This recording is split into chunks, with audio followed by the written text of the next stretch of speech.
जय भीम दोस्तों। आज भीमा का 100वां एपिसोड चल रहा है और इसकी शुरुआत होती है सुबह के समय पे। सुबह के समय सभी अपने अपने घर में खाना बना रहे थे। भीमा के भी घर पे खाना बन रहा था। उस समय वहाँ पे फूलमतिया और गया दोनों बैठे हुए थे। तो ठीक उसी समय भीमा बाहर आती है। तो उनको देख करके गया और फूलमतिया दोनों पूछते हैं कि भीमा कहाँ जा रही हो तुम। तो भीमा बताती है कि मैं काम से जा रही हूँ, अदालत जा रही हूँ वकील ढूंढने, क्योंकि आज मेरी माई को जो है माई के लिए फैसला होने वाला है कि मेरी माई बाहर आएंगी या फिर नहीं। क्या होने वाला है वो तो आगे के एपिसोड में मैं बता दूंगी।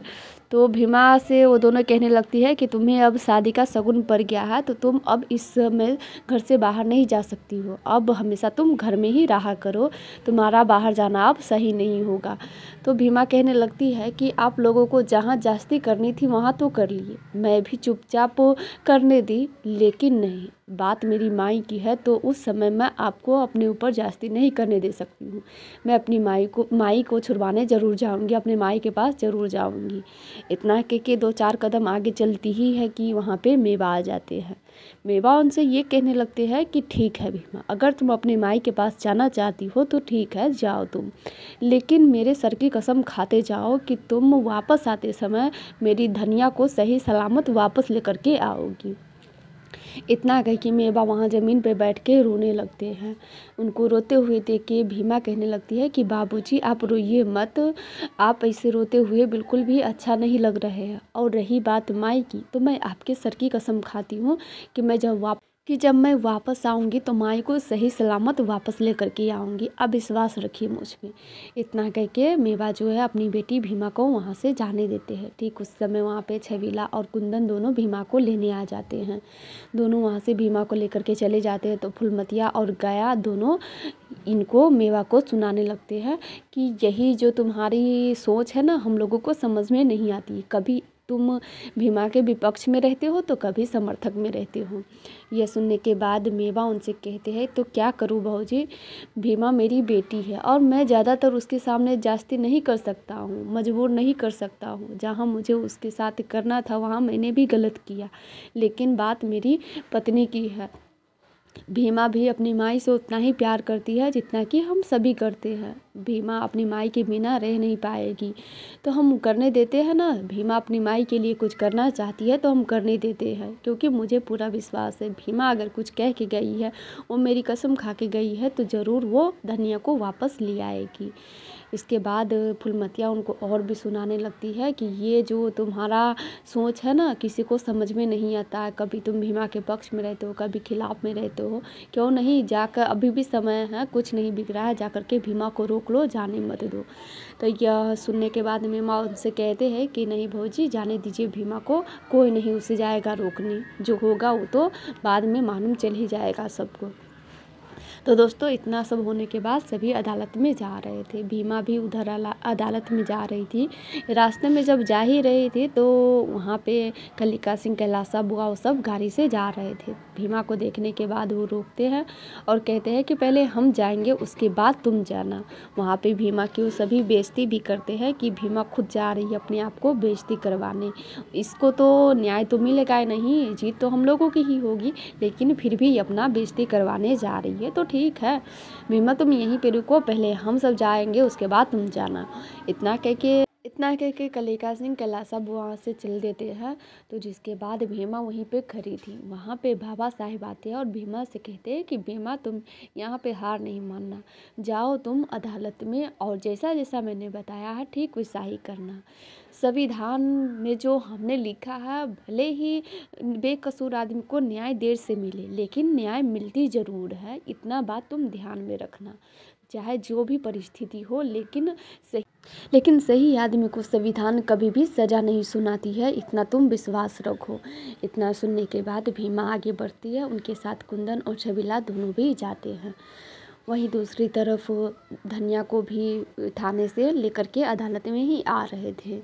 सभी सब कुछ मतलब कि सब कुछ इकट्ठा हो जाता है। भीमा की जो माई है उनको लेकर के जब जा रहे थे अदालत के अंदर वो पुलिस लोग सब, तो भीमा अपनी माई को ही देख रही थी, धनिया भी उन्हीं को देख रही थी। दोस्तों यह देखने के बाद बिंदिया वहाँ पे खड़ी थी, वो अपनी माई और बहन दोनों को देख रही थी।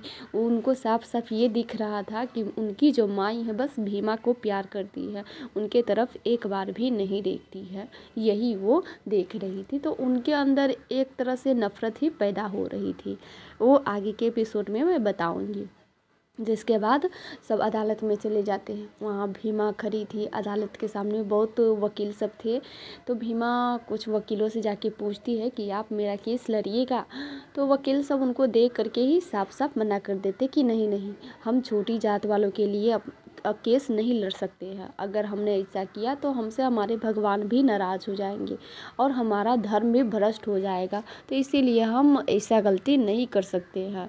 बहुत सारे वकीलों से पूछती है भीमा, लेकिन कोई भी उनका साथ देने के लिए तैयार नहीं थी। ये सब देखते हुए उनके जो परिवार वाले थे, समाज वाले थे, सब एकदम से हैरान थे कि क्या होगा, अंदर कैसे होगा, इसके बारे में किसी को कोई जानकारी नहीं थी। दोस्तों वहीं दूसरी तरफ जब बिशंबर को ये बात से पता चलती है तो वो भी सोचते हैं कि वो क्यों ना अदालत में जाए। तो जैसे ही वह अदालत में जाने के लिए तैयार होते हैं तो देखते हैं कि घर के अंदर से ही घर सब में ताला मारा हुआ है। तो बाकी लोग तो सभी चले आए थे अदालत में, घर में एक थी धर्मशिला। बिशंबर धर्मशिला को बुलाते हैं कि भाभी इस दरवाज़ा का ताला खोलिए, मुझे बाहर जाना है। तो धर्मशिला कहने लगती है कि देवर जी अगर आप जा सकते हैं तो जाइए, मैं आपको रोक नहीं सकती हूँ और मैं आपको रोकूंगी भी क्यों, ये सब माई अम्मा है जो करके गई है, तो आपको क्या लगता है इसके बावजूद भी आप जाना चाहते हो जो जाइए। चाबी तो मैं नहीं दे सकती हूँ क्योंकि अम्मा जो है आपकी भी अम्मा है, उनको सब पता है कि आप क्या कर सकते हैं, इसीलिए उन्होंने पहले ही कह दिया कि बिशंबर को घर से बाहर नहीं जाने देने के लिए। तो घर के जितने भी दरवाज़ा है सब में मैंने ताला मार दिया है, उसके बावजूद भी अगर आप जाना चाहते हो तो जाइए। बिशंबर यह देखने के बाद गुस्सा होते हुए कहते हैं कि भाभी अगर आपने आज ये ताला नहीं तो खोला तो मैं इस ताले को तोड़ दूंगी। धर्मशिला कहती है कि ठीक है देवर जी, अगर आपसे ये टूट पाएगा तो तोड़ दीजिए, वहाँ पे हथौड़ी भी रखा हुआ है, उठाइए और तोड़ दीजिए। बिशंबर ठीक वैसा ही करते हैं, हथौड़ी लेकर के ताला के पास जाते हैं। जैसे ही तोड़ने के लिए करते हैं वैसे ही वो बेहोश होके वहीं पे बैठ जाते हैं। यह देखने के बाद धर्मशिला उनसे ये कह रही थी कि देवर जी अम्मा को आपके बारे में पहले से ही पता था, इसीलिए नाश्ते में ही आपके कुछ मिला दिया है। अब आपको तब तक होश नहीं आएगा जब तक भीमा और भीमा की जो माँ है वो जेल में नहीं चली जाती है, कोर्ट का सुनवाई नहीं हो जाता है, तब तक आपको होश नहीं आएगा। इतना सब होने के बाद सब अपनी अपनी जगह पे चले जाते हैं। उधर भीमा को जब वकील नहीं मिलता है तो सभी अपने आपस में बात कर रहे थे कि क्या करे कैसे करे। तो ठीक उसी समय वहाँ पे एक वकील आते हैं, आने के बाद कहते हैं कि भीमा कौन है। भीमा आके उनसे कहती है कि मैं हूँ भीमा। तो बताते हैं वकील कि भीमा मैं तुम्हारे केस लड़ूंगा, तुम्हारे लिए मैं लड़ूंगा। इतना सुनने के बाद भीमा बहुत ज़्यादा खुश हो जाती है। वहाँ पे जितने भी उनके परिवार वाले थे सभी खुश हो जाते हैं, सब उनका हाथ जोड़ करके धन्यवाद करने लगते हैं, यहाँ तक भीमा भी। अब दोस्तों एक बात समझ में नहीं आ रही थी कि कोई वकील भीमा के लिए अपने आप लड़ने के लिए क्यों तैयार हो गया। मुझे तो इसमें भी साजिश लग रही थी।